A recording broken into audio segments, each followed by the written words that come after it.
kita bisa berkumpul di ruangan kelas 3A dalam acara kita hari ini, yaitu berbagi praktik baik terkait dari materi saya sebagai guru penggerak angkatan 10 Kabupaten Bangka Tengah, Kepulauan Bangka Belitung, yaitu diseminasi modul 1/4 budaya positif. Jadi saya akan berbagi materi tentang budaya positif yang harus kita terapkan di sekolah Bapak Ibu. Jadi budaya positif ini salah satu tugas dari guru penggerak modul 1.4. Mungkin nanti Bapak Ibu ikut guru penggerak juga akan mengalami hal seperti ini. Baik Bapak Ibu semua, untuk mengawali perjumpaan kita pada hari ini, marilah kita buka dulu dengan doa. Semoga acara kita bisa berjalan dengan lancar. Berdoa dimulai.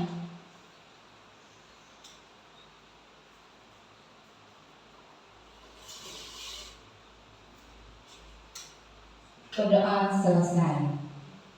Tepuk 1, tepuk 1, tepuk 2, tepuk 3, tepuk 4, tepuk 4, tepuk 4, tepuk 4, tepuk 5, 5 kali tepuk 5.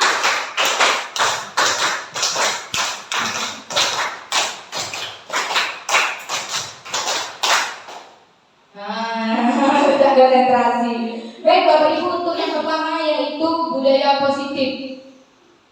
Tujuan dari modul ini adalah Bapak Ibu, pertama, meningkatkan pemahaman guru tentang budaya positif di sekolah.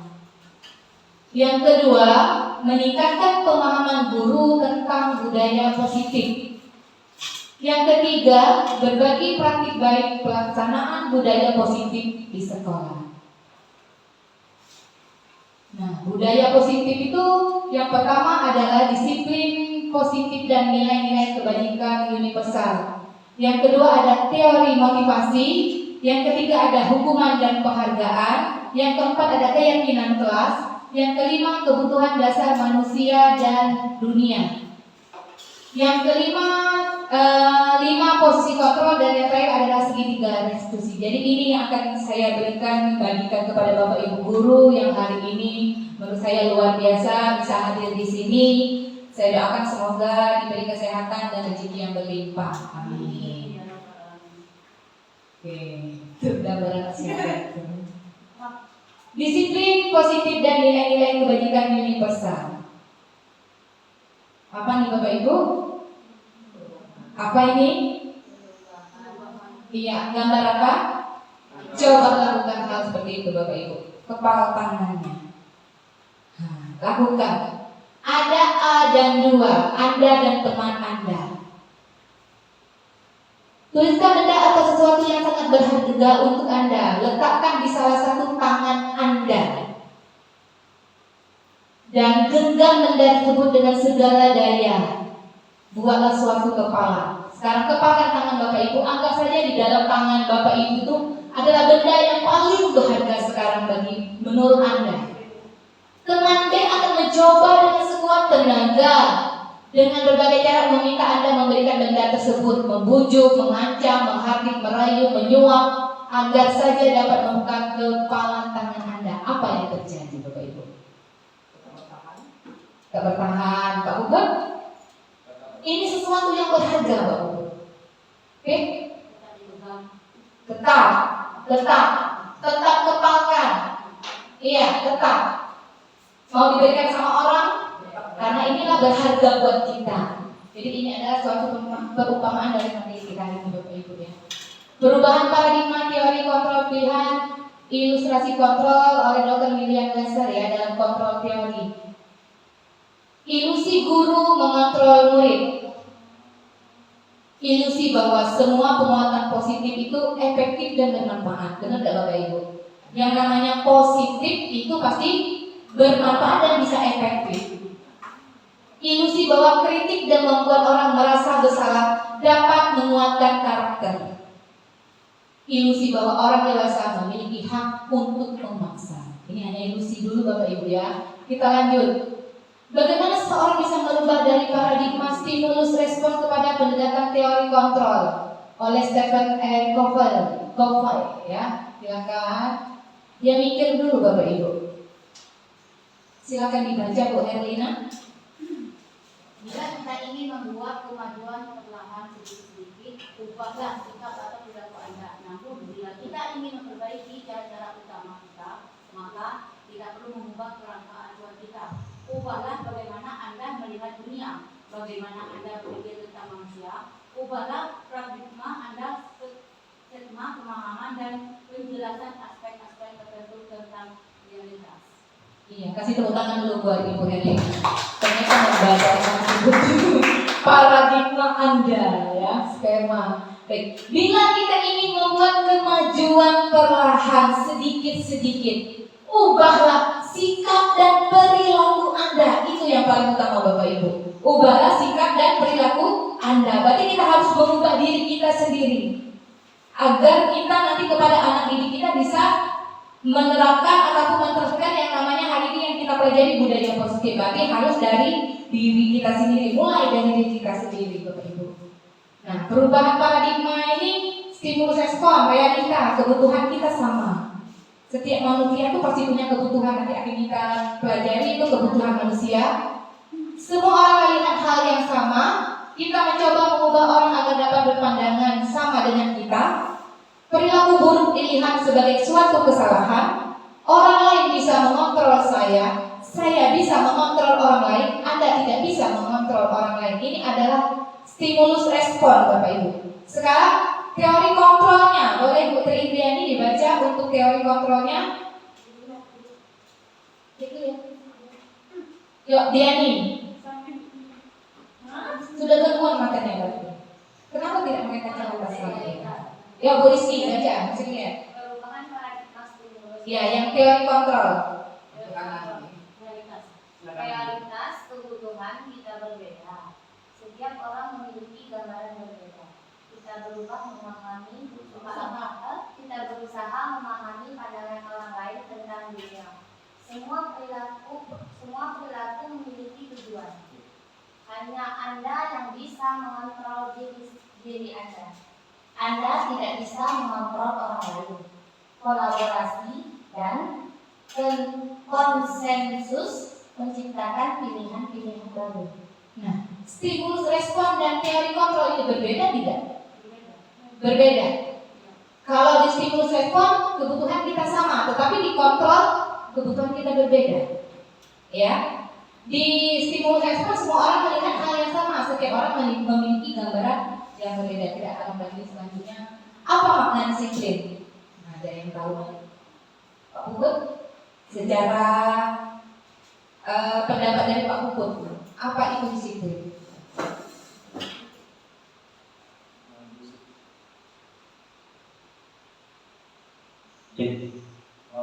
Disiplin menurut saya yaitu kesiapan diri menyiapkan suatu hal yang positif. Kesiapan diri menyiapkan sesuatu hal yang Positif. Tepuk tangan dulu dong pendapatnya. Mungkin ada pendapat teman yang lain? Apa itu disiplin? Bu Sophia, pendapatnya? Terserah. Ini pendapat Bapak Ibu ya. Pendapat masing-masing.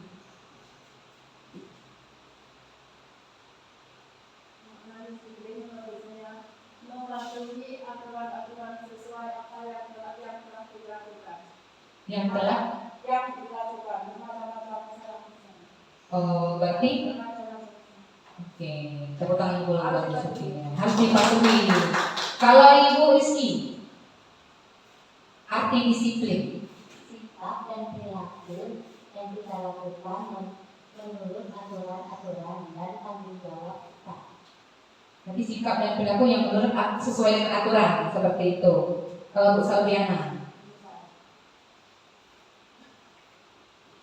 Kalau menurut saya disiplin itu sikap ya yang tertanam dalam diri kita itu terhadap apa-apa yang sudah kita rencanakan dan kita akan melaksanakannya itu sesuai dengan yang sudah kita rencanakan. Oke, tepuk tangan untuk semua atas jawabannya. Terima kasih. Kita lihat bersama-sama. Disiplin itu berasal dari bahasa Latin discipline, Tulisannya disiplina yang artinya belajar Bapak Ibu. Disiplin diri membuat orang menggali potensinya menuju sebuah tujuan apa yang dia hargai. Namun dalam budaya kita, makna kata disiplin telah berubah menjadi sesuatu yang dilakukan seseorang pada orang lain untuk mendapatkan kepatuhan. Kecenderungan umum adalah menghubungkan kata disiplin dengan ketidaknyamanan, bukan dengan apa yang kita hargai atau pencapaian suatu tujuan mulia. Jadi disiplin itu adalah sesuatu yang dilakukan seseorang kepada orang lain untuk mendapatkan kepatuhan. Jadi disiplin itu dominan sejalan dengan yang namanya patuh. Kata Bu Sri tadi dengan aturan, dengan mungkin nanti kita akan belajar membuat keyakinan kelas. Jadi ini kita tujukan kepada siswa kita di sekolah terutama, dan juga kalau saya sebagai kepala sekolah itu seluruh yang ada di sekolah kita. Nilai-nilai kebajikan universal. Nilai-nilai kebajikannya adalah sifat-sifat positif yang merupakan tujuan mulia yang ingin dicapai setiap individu. Ada beberapa. Yang pertama, setiap perilaku dan perbuatan memiliki suatu tujuan. Jadi Bapak Ibu, kita melakukan sesuatu itu pasti punya tujuan. Yang kedua, dengan menaikkan kebajikan yang diyakini seseorang, motivasi intrinstiknya akan terbangun sehingga menggerakkan motivasi dari dalam untuk dapat mencapai tujuan yang mulia.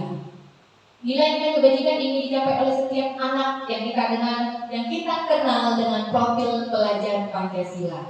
Jadi dalam kurikulum Merdeka itu nilai-nilai kebajikan yang ingin kita capai oleh setiap anak itu ada dalam profil pelajar Pancasila. Apa saja Bapak Ibu? Ayo kita nyanyi dulu kalau lupa Pak Bu. Ayo Bu Pipin lagunya. Boleh berdiri Bu Pipin, sambil tepuk ya. 1, 2, 3. Belajar Pancasila, beriman dan bertakwa pada Tuhan Yang Esa dan berakhlak mulia, berkebinekaan global, gotong royong mandiri, kreatif dan bernalar kritis. Kasih W, kasih W, kasih O, kasih W.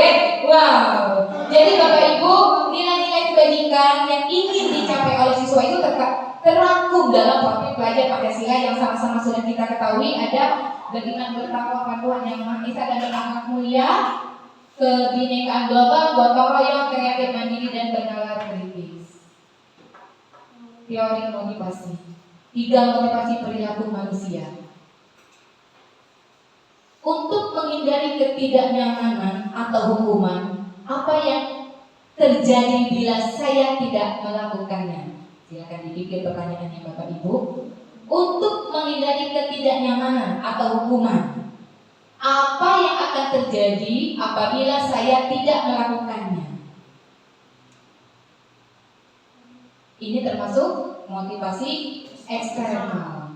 Untuk mendapatkan imbalan dari orang lain atau institusi kita bekerja, apa yang akan saya dapatkan apabila saya melakukannya?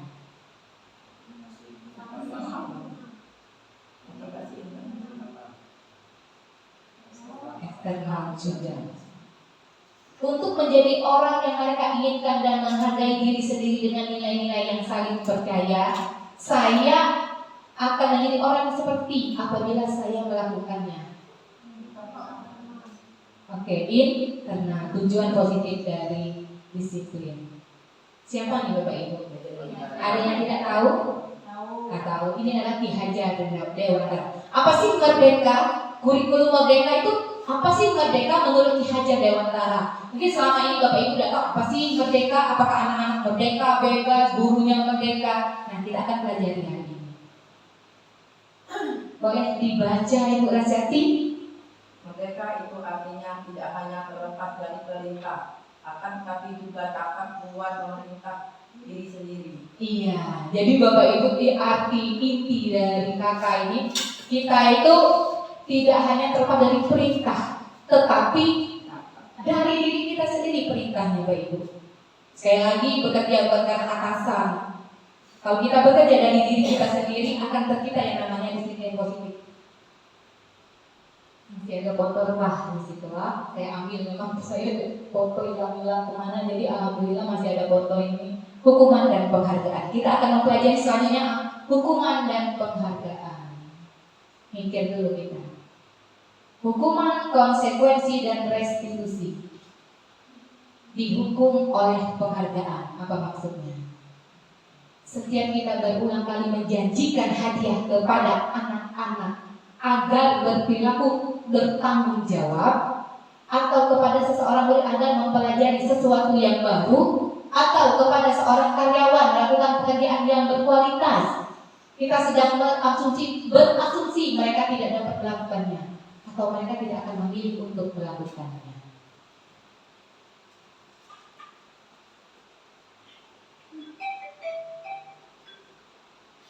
Baik Bapak Ibu, di sini ada Alfikon, itu yang menciptakan kata-kata di bawah ini Bapak Ibu, mengemukakan baik penghargaan ataupun hukuman adalah cara mengontrol perilaku seseorang yang menghancurkan potensi untuk pembelajaran yang sesungguhnya. Menurut Kohn, secara ideal tindakan belajar itu sendiri adalah penghargaan sesungguhnya. Menurut Kohn, pernyataannya itu sudah dilakukan pengamatan oleh beliau, yaitu pengaruh jangka pendek dan jangka panjang, penghargaan tidak efektif, penghargaan merusak hubungan, penghargaan mengurangi ketepatan, penghargaan menurunkan kualitas, penghargaan mematikan kreativitas, penghargaan menghukum dan motivasi dari dalam diri atau introspeksi. Di sini Bapak Ibu ada contoh tindakan guru. Yang pertama kita sama-sama membahasnya Bapak Ibu. Mencatat 100 kali di dalam buku kalimat, saya tidak akan datang terlambat lagi karena terlambat ke sekolah. Hukuman atau konsekuensi? Hukuman. Kita lihat. Hukuman. Lari mengelilingi lapangan basket 2 kali karena terlambat hadir ke sekolah. Hukuman. Murid diminta untuk push up 15 kali karena tidak menggunakan masker. Hukuman atau konsekuensi? Hukuman. Yang lain? Hukuman. Sophia hukuman. Bu Rizky hukuman. Hukuman. Jangan ikut orang. Konsekuensi pusat? Hukuman.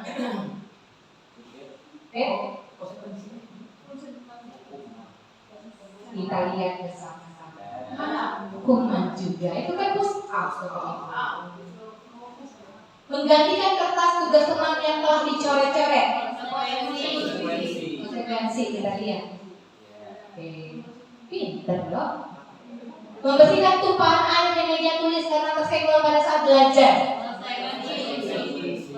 Konsekuensi.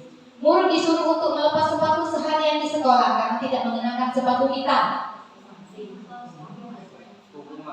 Hukuman. Hukuman. Tugas Sophia melepaskan sepatu karena tidak sesuai dengan warna sepatunya. Hukuman atau konsekuensi? Hukuman. Rizky? Konsekuensi. Putri?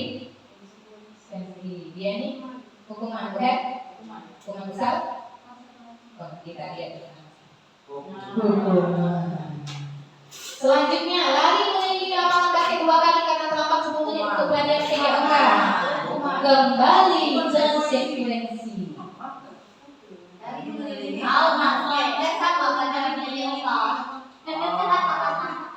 Oke, lanjut. Perbedaan hukuman dan konsekuensi. Yang pertama Bapak Ibu, sesuatu yang menyakitkan harus terjadi. Konsekuensinya sesuatu harus terjadi. Membuat anak sakit untuk jangka waktu lama, membuat anak merasa tidak nyaman dalam jangka waktu pendek, itu konsekuensi. Tapi kalau hukuman membuat anak sakit dalam jangka waktu lama Bapak Ibu, ini hukuman ya. Terus anak membenci kedisiplinan, anak menghargai disiplin. Kalau kita memberikan hukuman ada berupa paksaan, sedangkan konsekuensi berupa tanggapan atau stimulus bisa untuk anak. Terus, mendorong anak menyakiti diri sendiri. Kalau kita memberikan konsekuensi, mendorong anak agar mudah menyesuaikan diri. Kondisi diri yang buruk, kalau memberikan konsekuensi, konsep diri yang baik. Anak belajar untuk menyembunyikan kesalahan. Anak belajar untuk mematuhi peraturan. Marah, rasa bersalah, dipermalukan, merasa tak dihargai. Kehilangan hak, dibuat tidak nyaman, diasingkan untuk sementara atau kekal. Ini perbedaannya Bapak Ibu ya. Mohon dipahami. Restitusi. Ada yang tahu restitusi? Ganti rugi. Hah? Ganti rugi. Ganti rugi. Boleh? Bu Sofia? Timbal balik. Hah? Timbal balik. Timbal balik, Bek? Bu Bek? Coba sebelum ke materi restitusi. Tepuk semangat! Semangat! Semangat! Semangat Bapak Ibu.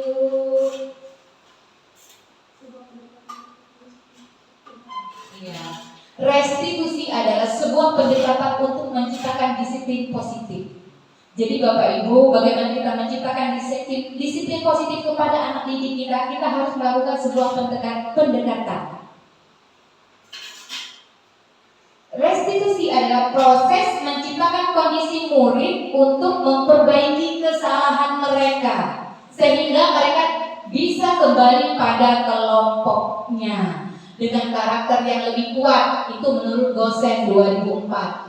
Restitusi juga adalah proses kolaborasi yang mengajarkan murid untuk mencari solusi untuk masalahnya dan membantu murid berpikir tentang orang seperti apa yang mereka inginkan dan bagaimana mereka harus memperlakukan orang lain. Jadi Bapak Ibu, kita akan mempelajari restitusi ini, bagaimana kita menciptakan restitusi ini kepada anak didik kita. Jadi jika anak didik itu mempunyai kesalahan seperti tadi kan ada yang berkelahi, kita harus berubah cara kita menangani anak tersebut. Boleh mungkin Bu Rizky pengalamannya menangani anak-anak yang nakal seperti apa? Boleh mic-nya. Mungkin anaknya punya kasus apa, cara menanganinya, boleh? Kalau menurut saya, kalau ada anak yang punya masalah ini, kita tanyain dulu. Misalnya berkelahi sama kita, apa yang terjadi sebenarnya. Nah, baru kita memutuskan apakah anak ini boleh dihukum atau tidak, atau boleh kita beri semangat cara. Terima kasih. Oke, tepuk tangan dulu buat Bu Rizky. Berarti menanyakan dan dari jawabannya nanti bisa kita berikan hukuman, seperti itu? Tergantung. Bu Rasyati, kalau misal anak punya masalah, kasus di sekolah, mungkin cara yang dilakukan seperti apa? Boleh berbagi? Kalau siswa mengalami masalah sama mereka, pertama saya berusaha Menenangkan diri, Ya. terus lalu bertanya apa masalahnya. Setelah itu diberi pengarahan mana yang baik mana yang buruk. Kalau mereka salah, mereka harus saling memaafkan. Itu selesai. itu Dan saja. tidak mudah-mudahan. Iya, sudah. Oke, tepuk tangan dulu. Pak Puput? Pas. Ibu Salviana coba. Kalau misalnya punya siswa, ya mungkin ada siswa di kelasnya seperti apa, cara menanggapinya atau menyelesaikannya bagaimana? Kalau untuk siswa itu, terutama kita sebagai wanita melakukan pendekatan dulu terhadap anak ini. Kita gali akar masalahnya. Misalnya anak ini kurang disiplin dalam hal datang ke sekolah sering terlambat, misalnya kita tanyain dulu kenapa terlambat. Mungkin dia ada masalah di rumahnya atau tidak ada yang membangunkannya. Kadang-kadang kita nggak tahu kondisi anak, orang tuanya kerjanya lebih awal, anaknya kadang tidak terkontrol oleh orang tua. Nah, kalau sudah tahu akar masalahnya, baru kita cari solusi yang terbaik untuknya. biar tidak melakukan kesalahan yang sama. Oke, tepuk tangan juga buat Bu Febriana. Berarti yang terjadi di sekolah itu apabila ada anak-anak yang bermasalah ataupun membuat sesuatu melanggar peraturan sekolah, berbagai cara yang dilakukan Bapak Ibu guru di sini. Nah, hari ini kita akan belajar. Kita mempunyai satu konsep yang baru, tapi konsep Bapak Ibu sudah bagus semua, tapi harus lebih terarah seperti itu. Baik, ini restitusi dan restitusi. Tidak kelihatan, saya bacakan.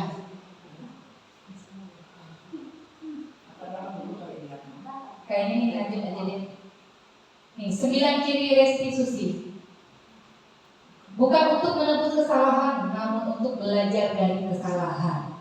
Sekali lagi, bukan untuk menebus kesalahan, namun untuk belajar dari kesalahan. Kedua, memperbaiki hubungan.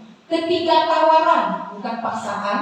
Keempat, restitusi menuntut untuk melihat ke dalam diri. Kelima, restitusi menjadi kebutuhan dasar yang mendasari tindakan. Restitusi diri adalah cara yang paling baik. Restitusi fokus pada karakter bukan tindakan. Restitusi fokus pada solusi. Sekali lagi Bapak Ibu, restitusi mengembalikan murid yang berbuat salah pada kelompoknya. Mengapa tidak peraturan saja? Mengapa harus keyakinan kelas? Ada yang bisa menjawab? Kalau peraturan jangan lupa, kalau keyakinan mungkin terdapat dalam diri sendiri. Oke, yang lain? Kenapa tidak peraturan? Mengapa harus keyakinan kelas? Pusat? Kalau peraturan mungkin siswa mikirnya peraturan itu untuk dilanggar. Adanya peraturan itu mungkin adanya melanggar.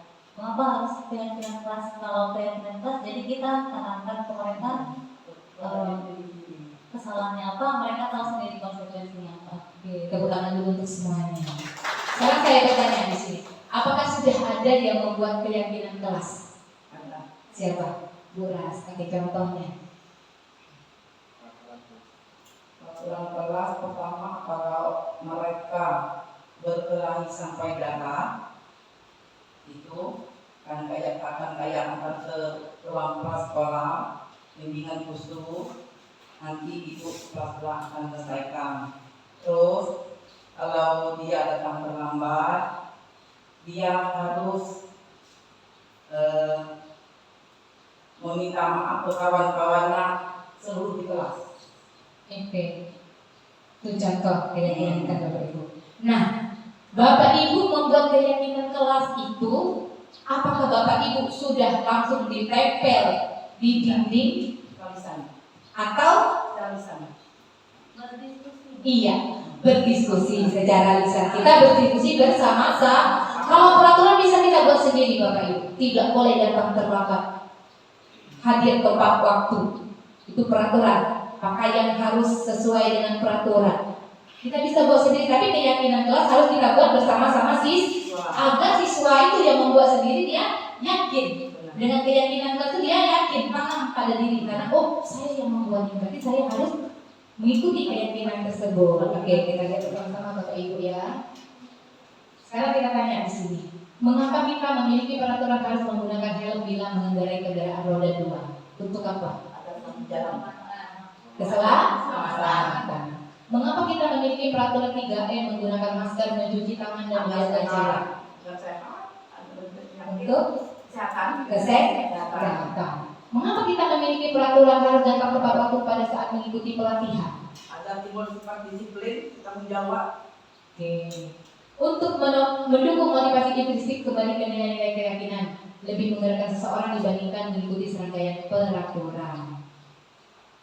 Pembentukan keyakinan sekolah di kelas. Nah, Bapak Ibu, kita nanti diharapkan nanti di semester 2 ya, saya mau kita semuanya membuat keyakinan kelas bersama-sama di kelas yang masing-masing, karena kita peraturan baru kan, siswa baru, nanti kita akan bersama-sama meninggalkan hal yang lama, kita mulai lagi dengan hal yang baru di awal pembelajaran nanti. Yaitu salah satunya nanti akan membuat keyakinan kelas bersama-sama siswa. Keyakinan kelas itu cara membuatnya yang pertama itu lebih abstrak, daripada peraturan yang lebih rinci dan lebih konkret. Lebih abstrak itu artinya lebih apa Bapak Ibu? Lebih nyata. Keyakinan kelas berupa pertanyaan-pertanyaan yang universal. Pernyataan keyakinan kelas senantiasa dibuat dalam bentuk positif. Keyakinan kelas hendaknya tidak terlalu banyak sehingga mudah diingat dan dipahami oleh warga kelas. Keyakinan kelas sebaiknya sesuatu yang dapat diterapkan di lingkungan tersebut. Semua warga kelas hendaknya ikut berkontribusi dalam pembuatan keyakinan kelas lewat kegiatan curhat pendapat yang dikatakan saat tadi, diskusi dulu. Bersedia meninjau kembali keyakinan kelas dari waktu ke waktu. Jadi nanti membuat keyakinan kelasnya bersama-sama Bapak Ibu ya, diskusinya. Jangan kita yang membuat peraturannya, tapi kita bersama-sama membuat keyakinan. Prosedurnya nanti Bapak Ibu mempersilakan warga sekolah atau murid bercurah pada peraturan yang disepakati di sekolah. Mencatat semua masukan pada murid, di papan tulis boleh, di kertas atau kertas yang berukuran poster, di mana semua anggota kelas bisa melihat hasil pendapat dari siswa kita. Susunan keyakinan kelas sesuai dengan prosedur pembentukan keyakinan kelas. Gantilah kalimat dalam bentuk negatif menjadi positif. Contoh, kalimat negatifnya jangan berlari di teras atau koridor. Kita rubah menjadi kalimat positif, berjalanlah di kelas atau koridor. Jadi kalimat dalam keyakinan kelas itu tidak boleh ada katanya yang negatif, Bapak Ibu ya. Misalnya anak-anak menulisnya itu kata-katanya yang dalam bentuk negatif. Kita arahkan, kita bentuk dalam satu kalimat yang positif, Bapak Ibu. Tinjau kembali daftar curah pendapat yang sudah dicatat. Tinjau ulang keyakinan sekolah secara bersama-sama. Menandatangani keyakinan kelas yang sudah dibuat. Menempel keyakinan kelasnya di dinding seperti ini. Kalau ini peraturan ya Pak Ibu ya. Nanti semester baru kita akan keyakinan kelas. Kita akan buat bersama nanti di kelasnya. Contohnya Bapak Ibu. Keyakinan kelas 1 contoh. Setiap anggota kelas perlu belajar. Ini contoh Bapak Ibu ya. Setiap anggota kelas perlu senang. Setiap anggota kelas perlu melakukan tugas. Setiap anggota kelas perlu menghargai. Setiap anggota kelas perlu merasa aman. Nah, dari keyakinan kelas ini kita ambil dari pendapat-pendapat anak. Tapi tidak boleh berkelahi.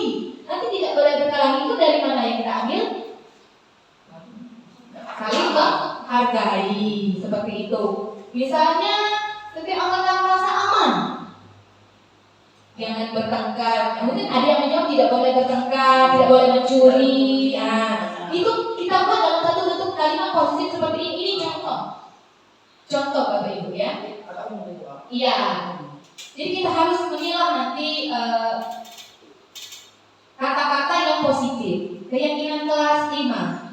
Selalu bersikap positif, senantiasa menjadi diri terbaik. Percaya dan menghormati orang lain serta barang miliknya.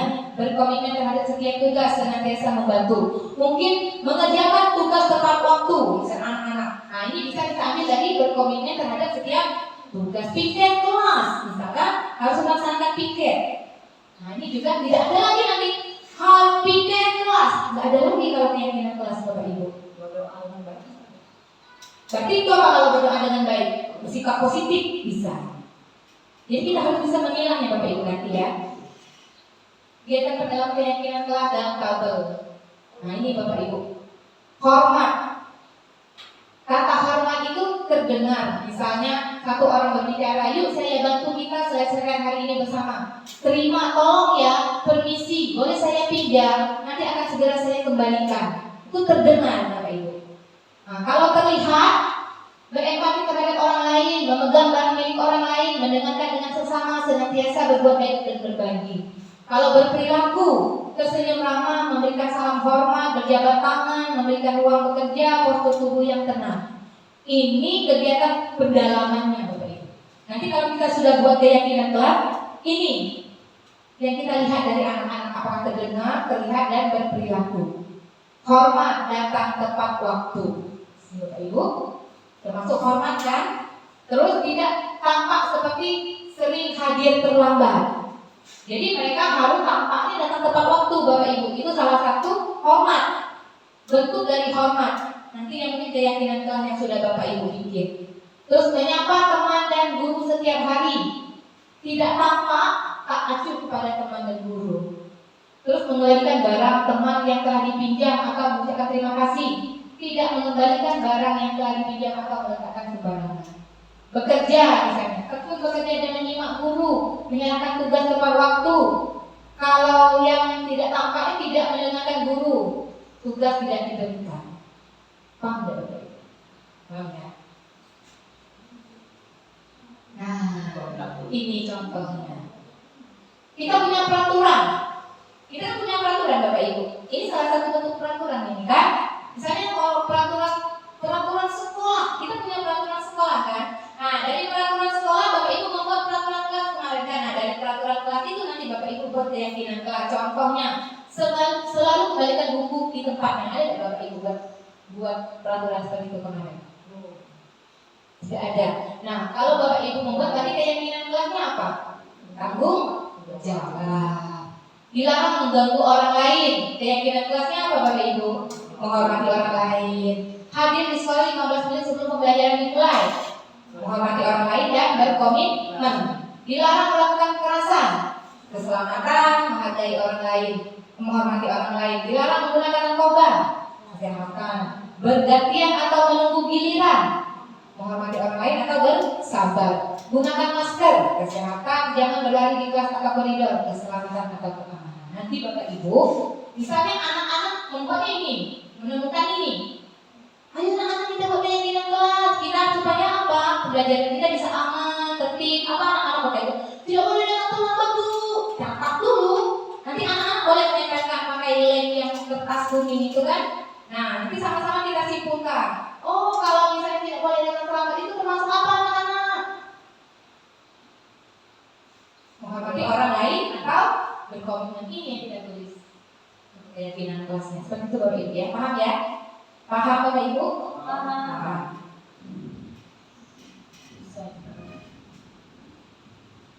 Nah, sekarang kita akan mempelajari kebutuhan dasar manusia dan dunia yang berkualitas. Nah, Bapak Ibu, kebutuhan dasar manusia. Sebenarnya dulu apa kebutuhan dasar? Sebut satu, dia nih. Kebutuhan dasar kamu sekarang apa?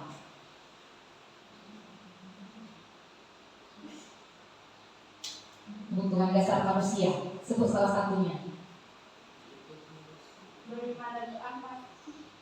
Kebutuhan dasar. Apa arti kebutuhan? Yang harus kita penuhi. Makan, minum, apa lagi? Aman. Belajar, apa lagi? Beribadah. Kebutuhan beribadah. Istirahat, tidur. Butuh cuan. Dengan munafik kan butuh. Apa yang kita butuhkan? Nah, ada 5 Bapak Ibu. Yang pertama adalah bertahan hidup. Nah, bertahan hidup ini kan yang kita lakukan. Yang pertama apa tadi? Makan, minum, istirahat. Selanjutnya ada apa di situ? Kasih sayang. Butuh kasih sayang nggak Bapak Ibu? Butuh. Butuh kasih sayang? Butuh. Ada lagunya kan Musal? Gimana Musal lagu? Aku butuh abang. Bukan butuh uang. Aku butuh uang. Selanjutnya apa? Kesenangan. Butuh kesenangan tidak Pak? Bekerja kalau tidak senang bagaimana Bapak Ibu? Iya, stres. Selanjutnya kebebasan. Butuh kebebasan? Haruslah. Sekarang penguasaan. Butuh. Lanjut, kita akan bahas satu persatu. Kebutuhan. Aku merasa bangga dan keren. Itu termasuk apa Bapak Ibu? Jawaban Dimas. Itu kebutuhan. Aku merasa bangga dan keren. Penguasaan. Biar bisa jalan-jalan naik mobil sama teman-temanku. Kasih sayang. Butuh karena naik mobil dan rasa diterima. Ya kan? Aku senang pergi ke tempat-tempat yang aku suka. Bebas. Menyetir mobil itu seru. Senang kan? Mancing itu seru. Senang. Apalagi Bapak Ibu kesenangan? Check out shopping itu seru. Kesenangan. Apalagi banyak kesenangan? Pergi ke kebun sawit, kesenangan. Bu Iin, apa kesenangan?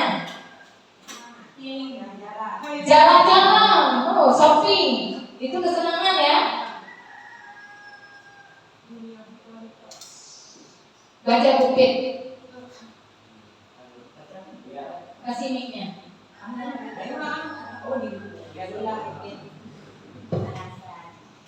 Ya, baca dulu.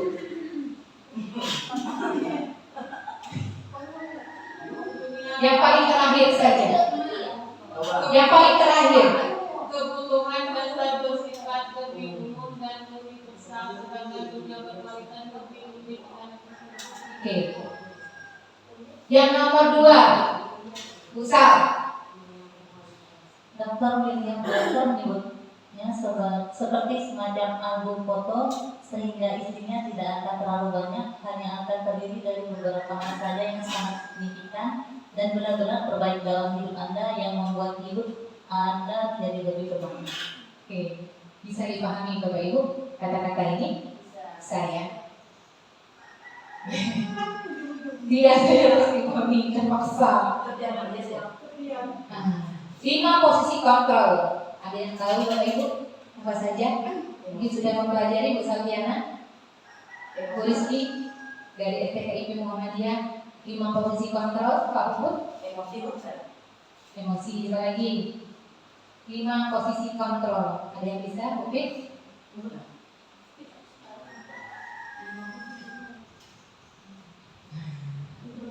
Pertama adalah penghukum. Kedua, pembuat rasa bersalah. Ketiga, teman. Keempat, pemantau. Kelima, manajer. Nah, sekarang silakan coba Bapak Ibu perhatikan. Bapak Ibu sedang berada di posisi mana? Sekarang, jujur saja, yang sudah Bapak Ibu lakukan kepada anak-anak Bapak Ibu, apakah berada di penghukum, pembuat rasa bersalah, teman, pemantau, atau manajer? Hah? Teman, wow, mantap. Tepuk tangan ke Bu Rizky, teman ya. Bu Pip, apa kau dengan kawan terus, oke? Aku mungkin kamu. Sekarang itu berada di mana Bapak Ibu? Coba kamu di WC. Teman, penghukum, pembuat rasa bersalah, teman, pemantau, manajer. Silakan sekarang Bapak Ibu berpikir berada di posisi mana sekarang Bapak Ibu sebagai seorang pendidik. Apabila anak-anaknya mendapatkan kesalahan, Bu Resyaki teman. Sekarang kita baca teman. Bu Rizky tadi pilih teman juga. Membuat alasan-alasan untuk muridnya. Ayo lakukan demi ibu. Masa kamu tidak mau ingin ibu? Ingat ibu, tidak ibu pernah bantu. Ketergantungan. Murid meletakkan guru sebagai orang yang sangat penting di dunia. Saya pikir Bapak Ibu teman saya, ternyata begitu. Dampaknya pada murid lemah tidak mandiri tergantung. Teman ya. Sekarang kita penghukum dulu Bapak Ibu. Mungkin selama ini Bapak Ibu mempunyai berada di posisi penghukum. Kita lihat Bapak Ibu dampaknya. Guru berbuat menghadik, menunjuk-tunjuk. Kau ini bodoh masih kayak misal. Kau jangan terlambat terus. Keluar. Kau mau PR keluar. Kau ngomong di belakang. Terus guru berkata, kalau kamu tidak melakukannya, awas ya, awas. Apakah Bapak Ibu selama ini melakukan seperti itu? Apa hasilnya Bapak Ibu? Dia malah lebih memberontak, menyalahkan orang lain dan berbohong. Tuh Bapak Ibu. Selanjutnya, kaitannya dengan dunia yang berkualitas. Murid meletakkan guru di luar dunia berkualitas. Yang terjadi apa Bapak Ibu hasilnya? Bukan hal yang baik. Iya, semakin besok lagi. Murid berkata, biarkan saja, nanti juga marah-marah lagi bukunya. Kalau kita berada di posisi penghukum Bapak Ibu. Nah, dampak pada murid pasti mengulangi kesalahan. Mungkin Bapak Ibu selama ini sudah berada di posisi penghukum Bapak Ibu. Kita akan mempelajari lagi. Ada di posisi pembuat rasa bersalah. Guru berbuat, berceramah dan mengatakan seharusnya ibu kecewa kane dari kelas 1 bimbingkan pakai kapan tadi buat salah. Itu salah satu pembuat rasa bersalah dia, anak tersebut. Iya. Terus guru berkata lagi, kamu seharusnya kamu sudah tahu ibu lelah. Leteh ibu. Kok lah ibu stres. Jawaban anak kita kenapa jadi guru? Bapak Ibu ya, itu berada di posisi pembuat rasa bersalah. Hasilnya apa Bapak Ibu? Menyembunyikan, menyangkal dan berbohong. Nah, kaitannya dengan dunia, murid meletakkan guru di dalam dunia berkualitas. Murid berkata, maafkan saya Bu, maaf Bu. Oh, hasil apa? Merasa rendah diri. Selanjutnya teman. Nah, tadi udah dijawab sama Bu Ras, misal sebagai Bu Rizky sebagai seorang teman. Kita lihat dulu guru membuatkan alasan-alasan untuk muridnya. Ayolah, lakukanlah demi ibu. Oh, masa kamu tidak pernah ingat ibu pernah bantu kamu, misalnya bla bla bla bla. Hasilnya apa? Ketergantungan. Terus murid meletakkan guru sebagai orang yang sangat penting di dunia. Saya berpikir Bapak Ibu teman saya ternyata begitu. Nah, lemah, tidak mandiri dan tergantung. Itu dampaknya bagi murid. Nah, sekarang kita lihat pemantau Bapak Ibu. Guru berbuat, menghitung dan mengukur. Guru berkata, apa peraturannya? Nah, kan? Terus hasilnya menyesuaikan diri bila diawasi. Nah, inilah saya katakan seperti Bapak Ibu bekerja karena pemimpin. Ini salah satunya pemantau. Kalau dia dipantau, nyau. Tapi kalau dipantau, ada Ibu Cika. Dia jauh ya. Silakan Pak. Ya. Ibu Cika. Ibu. Iya. Itu yang sekarang menurut saya sedang berada di sekolah kita Bapak Ibu. Gurunya ada di kelas, dia diam. Tapi tidak ada gurunya luar biasa. Itu termasuk pemantau ya Bapak Ibu ya. Murid meletakkan guru, peraturan dan hukuman dunia berkualitas. Terus murid berkata, berapa banyak bintang yang saya harus peroleh? Berapa halaman yang harus saya tulis? Dampaknya apa? Menitik beratkan pada sanksi atau hadiah. Seperti itu Bapak Ibu. Nah, sekarang kita pada manajer. Manajer ini adalah menghargai diri sendiri. Pertanyaannya, mengajukan pertanyaan-pertanyaan yang tadi sudah disampaikan Bu Sal, siapa-siapa tadi Bu Resanti, Bu Rizky pendapatnya. Apa yang kalian lakukan kalau ada anak-anak yang melakukan kesalahan ataupun melanggar hal-hal yang tidak berkenan ataupun yang sudah melanggar keyakinan kelas ataupun peraturan? Mengajukan pertanyaan dulu, ya. Kami sepian tadi, kenapa ya?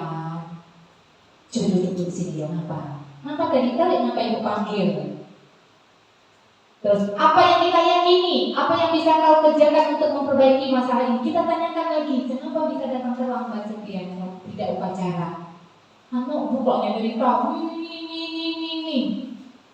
Nah, setelah dia menceritakan, kita menguatkan pribadi dia. Terus murid meletakkan dirinya sebagai individu yang positif dalam dunia berkualitas. Bagaimana caranya saya bisa memperbaiki keadaan? Murid berkata dalam hatinya. Dan dampaknya adalah mengevaluasi diri. Bagaimana cara memperbaiki diri? Paham sampai di sini Bapak Ibu? Sekarang Bapak Ibu mau pilih yang mana? Manajer, yakin? Bu Her? Apa nak pembuku?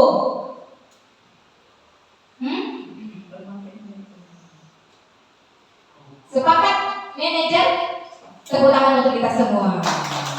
Tapi saya yakin kalau Bapak Ibu memilih manajer di semester 2 nanti sekolah kita akan aman tentram.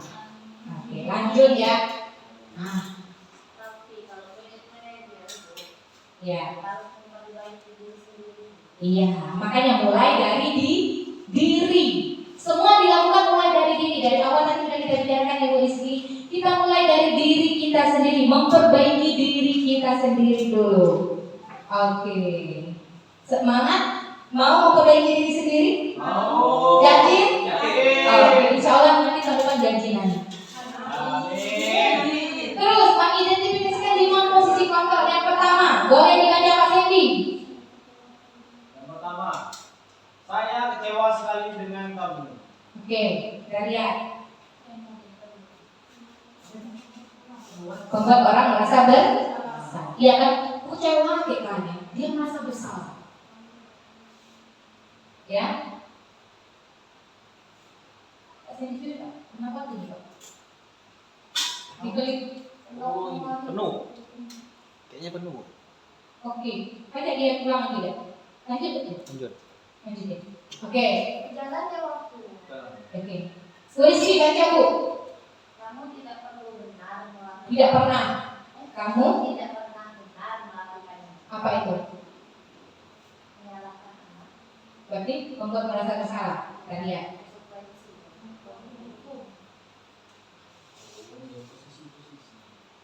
Terus Pak Puput Ayolah lakukan demi ibu bapak. apa tuh? 5 posisi tadi. Teman. Kak Sandy manajer, Puput teman. Teman. Teman kita lihat. Oke. Baru datang. Yuk, baca. Bu Sophia. Kita lihat, Upit. Apakah kamu mau mendapat stiker bintang hari ini? Apa Bapak Ibu dari 5 posisi kontrol tadi? Manajer. Bu Her? Manajer. Put? Teman. Apa?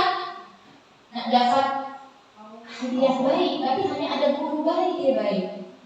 Hanya ada kepala sekolah baik dia datang pagi. Bu Cika DL datang tiap terus. Hari ini Bu Cika DL masuk dan sepagi deh. Ya. Berarti kamu termasuk pemantau, hanya mau dipantau saja. Tapi di sini saya tidak ada yang seperti itu. Terus, Bu Her, bagaimana kamu bisa menyelesaikan masalah ini? Termasuk di mana Bu? Pembuat masalah bersalah, penghukum, teman, pemantau, apa manajer? Penghukum, manajer. Bagaimana kamu bisa menyelesaikan masalah ini? Manajer. Manajer kita lihat. Manajer. Kamu selalu yang paling terakhir. Membuat orang merasa bersalah. Terakhir terus kerja. Dihukum dengan kata-kata seperti itu Bapak Ibu ya. Jadi Bapak Ibu kecewa sekali, digariskan kata-katanya. Tidak pernah lakukan demi ibu, bintang, menyelesaikan selalu masalah dari situ. Jadi kita harus mengatur kata-kata untuk anak Bapak Ibu ya.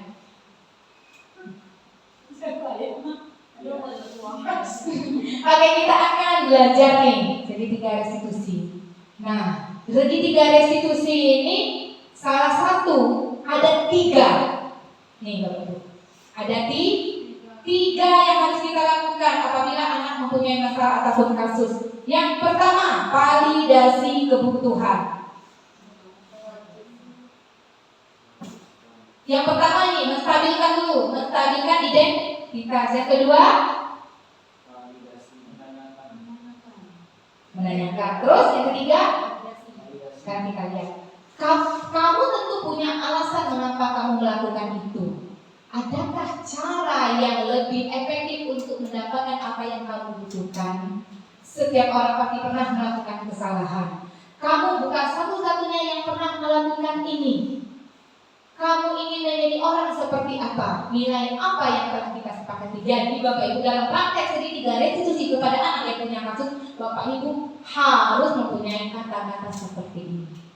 Paham Bapak Ibu? Lanjut ya. Menstabilkan identitas. Jadi langkah pertama adalah menstabilkan identitas.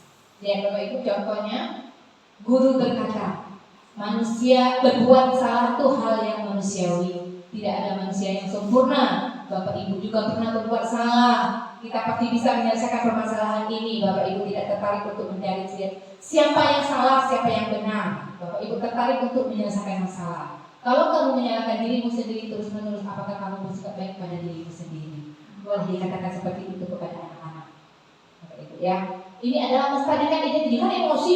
Buka ayo ini. Buka. Tanya dulu seperti ini, duduk di sini. Siapa saja pernah berbuat bersalah.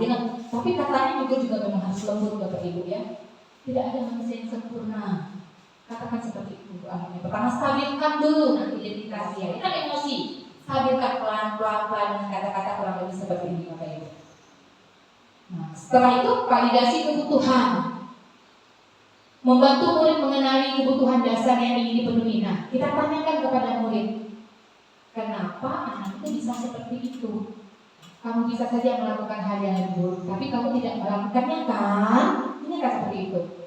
Kamu pasti punya alasan, kenapa kamu melakukannya? Dia akan jawab bla bla bla bla. Terus, apa yang penting bagi kamu? Nanti dia juga jawab kepada ibu. Kamu tetap boleh berusaha menjaga sikap itu, tapi tambahkan sikap lain yang baru. Kan ada anak, ada yang salah, ini. Kami tanyakan, apakah sikap kamu seperti itu benar atau salah? Dia kan tidak benar, Bu. Tapi kamu boleh melakukan hal itu, tapi kamu harus mempunyai sikap lain yang lebih baik. Tanyakan seperti itu kepada anak Bapak Ibu ya. Apakah maukah kamu belajar cara lain untuk mendapatkan yang kamu butuhkan tanpa harus memukul? Terus, apakah kamu bisa melakukan dengan lebih baik esoknya? Tanyakan seperti ini dengan anak Bapak Ibu ya. Nah, menanyakan keyakinan setelah bla bla bla bla menjawab. Nah, anak melihat kesalahannya dihubungkan dengan sosial dan nilai yang mendasari manusia berinteraksi dengan orang lain. Nah, kita tanyakan Bapak Ibu, apakah nilai yang kita percaya di kelas atau sekolah kita, keyakinan di sekolah kita itu sesuai dengan yang kamu lakukan? Tanyakan, apakah nilai yang kamu lakukan itu sudah kita sepakati? Kelas yang ideal itu seperti apa sih? Kamu ingin menjadi anak seperti apa? Cita-cita kamu mau jadi apa? Apa yang kamu rasakan ketika kamu melakukan itu? Kamu menjadi orang seperti apa? Tanyakan dengan anak seperti ini Bapak Ibu. Itu adalah proses menanyakan keyakinan. Jadi segitiga restitusi itu ada 3 tahap. Pertama apa Pak Puput? Iya, menstabilkan ide. Yang kedua, validasi kebutuhan. Yang ketiga, menanyakan keyakinan. Ini tidak perlu karena di yang selanjutnya. Segera melakukan hal yang kecil untuk menggapai sesuatu yang besar. Terima kasih untuk semuanya. Tepuk tangan dulu. Jadi Bapak Ibu diharapkan nanti Bapak Ibu berbagi praktik baiknya kepada anak. Yang pertama yaitu membuat keyakinan kelas. Yang kedua mempraktekkan segitiga restitusi apabila anak mempunyai kasus. Paham Bapak Ibu? Paham? Oke, saya akan memberikan 1 kasus Bapak Ibu. Silakan berpasangan, nanti maju ke depan, 1 menjadi anaknya, 1 menjadi gurunya. Oke, saya akan memberikan 1 kasus ya Bapak Ibu ya, sebentar. Kita sama-sama menyelesaikan 3 restitusi.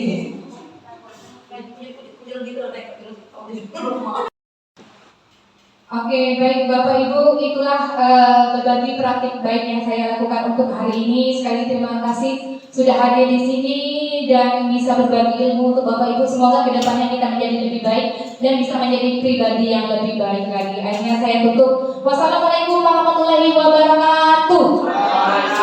Selamat sore, luar biasa. Caca, kasih tepuk tangan yang meriah untuk kita semua.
Suatu keyakinan supaya kelas kita menjadi aman.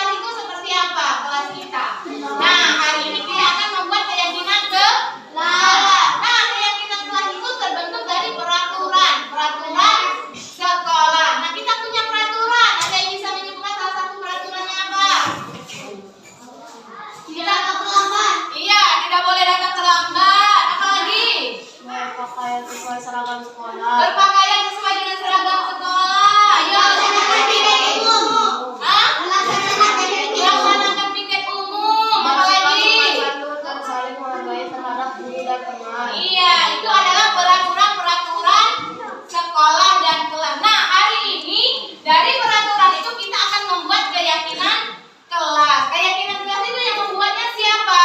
Kita bersama-sama, kalian yang ada di dalam kelas ini. Nah, sekarang Ibu sudah membagikan kertas ya. Silakan di kertasnya ditulis masing-masing. Kamu maunya apa? Seperti itu. Dari peraturan tadi. Tadi si Adira sudah menyebutkan apa tadi? Tidak boleh datang terlambat. Nah, silakan ditulis peraturan-peraturannya seperti itu. Ya, silakan ditulis ya. Yuk, kita kasih waktu semuanya untuk berpikir, menulis hal-hal yang kau inginkan supaya di kelas kita ini bisa tercipta ketertiban, keamanan, keindahan dan kebersihan. Silakan. Ya, ya.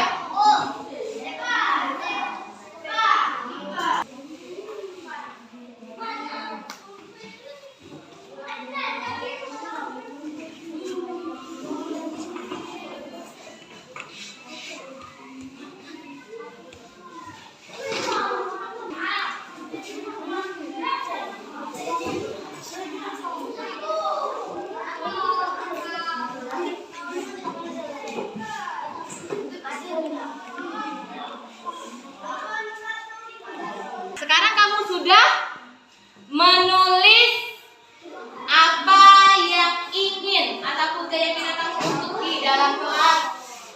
Sekarang silakan kamu menempel hasil tulisan kamu di papan tulis. Silakan dari yang udah selesai ya, silakan ayo Asira. Udah Bu. Iya, silakan.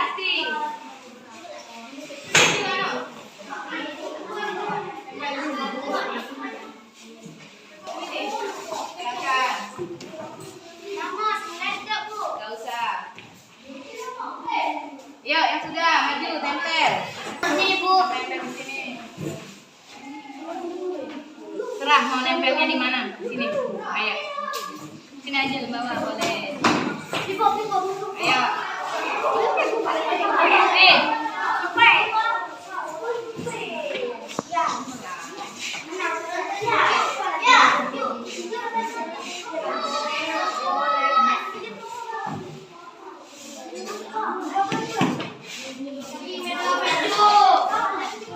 Ayo silakan.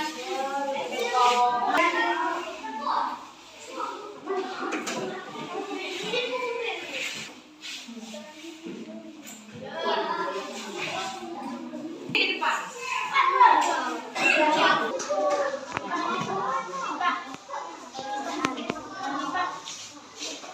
Ayo, ayo.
Apa yang harus kita patuhi di dalam kelas? Nah, dari peraturan-peraturan ini kita akan membuat keyakinan kelas. Nah, Ibu akan membaca nih, membaca salah satu ataupun pesan-pesan yang sudah ditempel. Coba Kapa, Kapa maju, baca salah satu. Kuat. Terserah mau baca yang mana. Tidak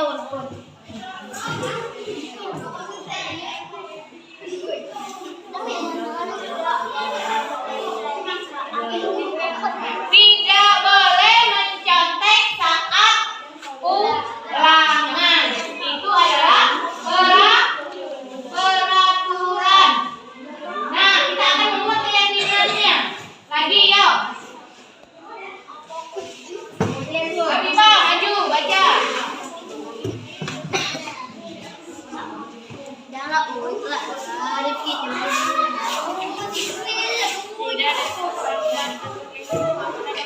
Tidak datang terlambat. Itu salah satu bentuk apa? Azira. Maju, Bu.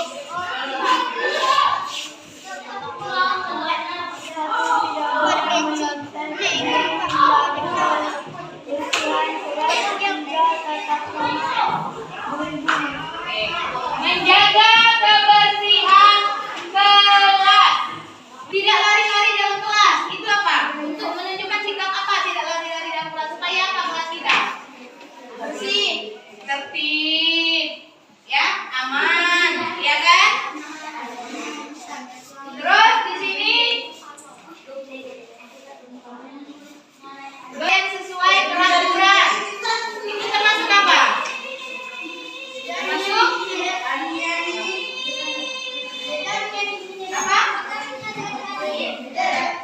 Kalau berpakaian rapi, berpakaian sesuai peraturan. Hah? Ya, sesuai dengan seragam itu termasuk apa? Kalau misal kita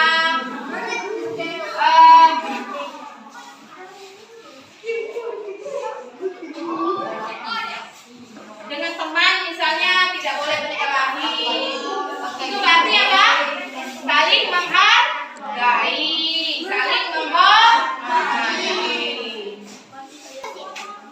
5A, yuk, satunya apa? Tadi di sini banyak sekali tidak datang terlambat atau tepat waktu. Berarti itu apa? Saling menghargai. Saling menghargai.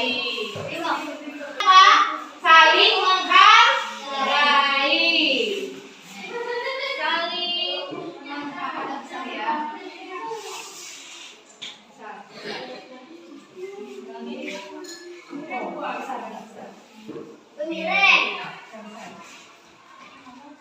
Biar kelihatan ya. 2. Apalagi nomor 2. Iya, apalagi keyakinan kelas kita dari yang sudah kamu tulis, saling menghargai, apalagi saling menghormati, ngata-ngatain. Iya. Ayo, yang ada di kelas saya saling menyayangi, saling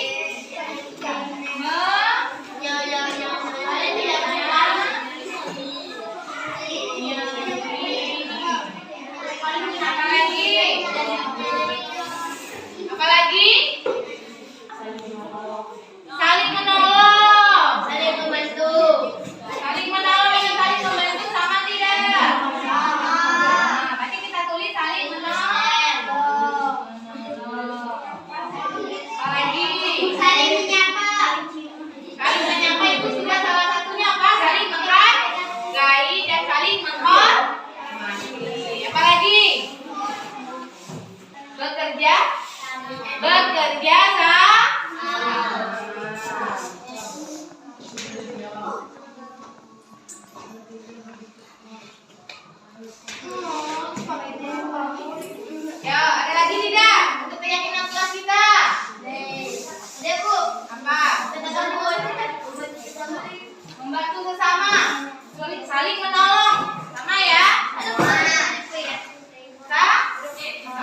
menghargai ya, menjaga keamanan ya. Boleh dah, Lulin. Menjaga keamanan. Apa lagi?